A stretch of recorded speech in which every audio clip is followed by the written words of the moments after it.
Paalala po lamang, ang impormasyong aming ibabahagi ay para sa layuning pang-impormasyon lamang at hindi opisyal na payo ukol sa tulong at regulasyon ng kung saan mang seksyon ng gobyerno, Pilipinas man o Japan.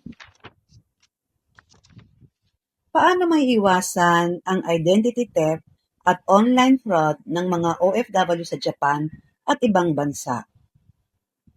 Sa pag-unlad ng teknolohiya, mas naging madali ang pakikipag-ugnayan at pagpapadala ng pera. Ngunit kasabay nito ay dumami rin ang mga scam at online fraud at isa sa mga madalas na biktima ay ang mga overseas Filipino workers, lalo na ang mga nasa Japan. Maraming scammer ang gumagamit ng social media, email, text messages, at mga petting website upang makuha ang personal na impormasyon ng isang tao.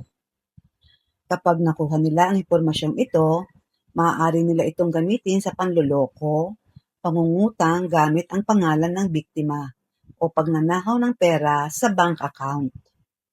Ano ang identity theft? Ang identity theft ay ang ilegal na paggamit ng personal na impormasyon ng ibang tao nang walang pahintulot.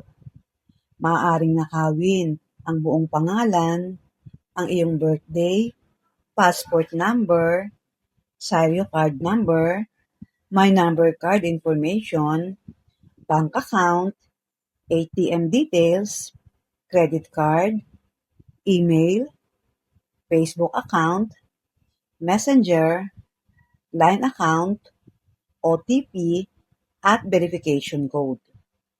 Paano ito nangyayari? Number 1, phishing. Nagpapadala ang scammer ng pekeng email o text. Halimbawa, na-lock ang account mo, i-click ang link. Kapag pinindot mo ang link, mapupunta sa peking website.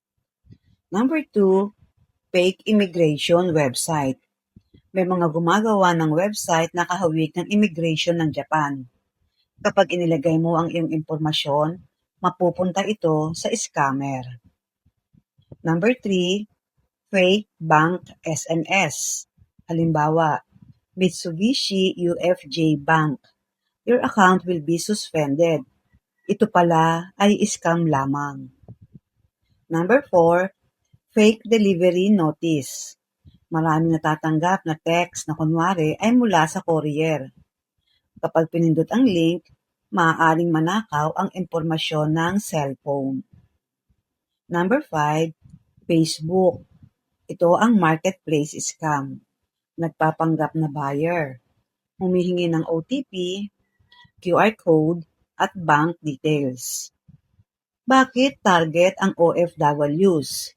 Ito ay marahil may regular na kita, nagpapadala ng pera, gumagamit ng online banking, hindi lahat ay bihasa sa Japanese language, at madalas abala sa trabaho. Mga dapat huwag ibahagi. Huwag ibigay kahit kanino ang OTP, password, PIN, ATM number, CVV, passport copy, Sayo card copy, my number card copy, bank book, at digital signature. Narito ang mga paraan para makaiwas. Gumamit ng malakas na password. Gumamit ng two-factor authentication.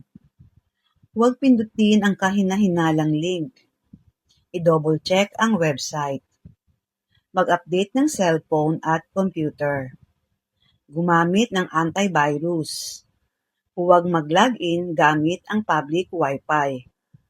At huwag magpapadala ng pera sa taong hindi kilala. Ano ang dapat gawin kapag na-scam? I-freeze agad ang iyong bank account. Palitan ng password. I-report sa bangko. I-report sa pulis. Sabihan ng pamilya. At bantayan ang lahat ng online accounts. Espesyal na paalala sa mga OFW sa Japan.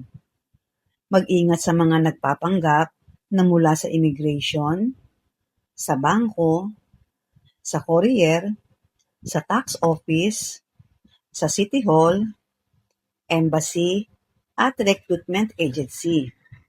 Hindi basta humihingi ng password o OTP ang mga lehitimong opisina.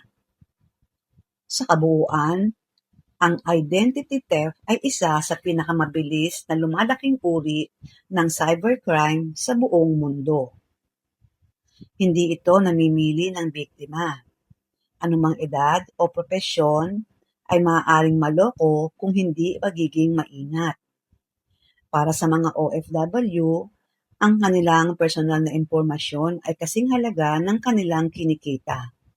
Isang maling pag-click lamang sa peking link o pagbibigay ng OTP ay maaaring magdulot ng pagkawala ng ipon, pagnanakaw ng pagkakakilanlan at matinding abala sa legal at pinansyal na aspeto.